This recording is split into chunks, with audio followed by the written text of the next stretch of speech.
Welcome back friends, technical with Urvashi channel में आपका स्वागत है।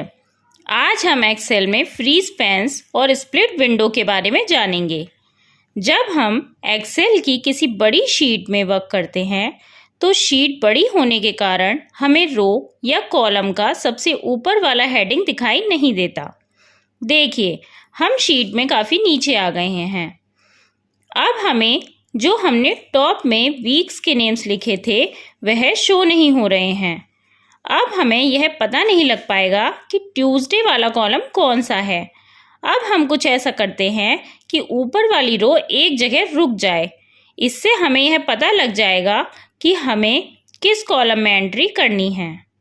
इसके लिए हम फर्स्ट रो को फ्रीज कर देंगे। तो हमें जो भी रो फ्रीज करनी है उसके बाद वाली रो को सेलेक्ट कर लेंगे। फिर व्यू टैब में जाकर फ्रीज पैन्स में फ्रीज कर देंगे। अब देखिए, हमारी टॉप वाली रो फ्रीज हो गई है। अब हम कितना भी नीचे चले जाएं, हमारी फर्स्ट रो एक जगह फ्रीज रहेगी। अब हमें एंट्री करने में कोई परेशानी नहीं होगी। ऐसे ही हम कॉलम को फ्रीज कर सकते हैं।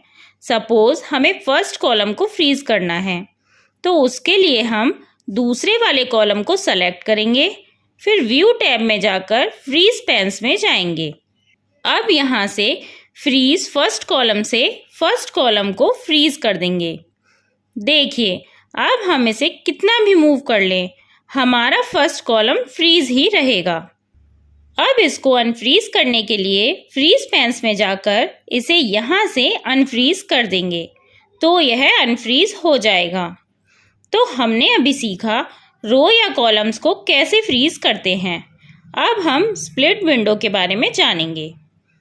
स्प्लिट विंडो का यूज़ हम तब करते हैं जब हमारी एक्सेल शीट बहुत बड़ी होती है और हमें शुरू के कुछ कॉलम या रो को लास्ट के कुछ कॉलम या रो के साथ कंपेयर कराना होता है। मतलब पूरी शीट की वैल्यूज़ को अलग अलग पार्ट्स में एक साथ देखना होता है। जब हम स्प्लिट विंडो का यूज़ करते हैं तो इसको यूज़ करने के लिए जब हम व्यू टैब पर क्लिक करेंगे तो हमें स्प्लिट का एक ऑप्शन दिखाई देगा। फिर इस पर क्लिक कर देंगे।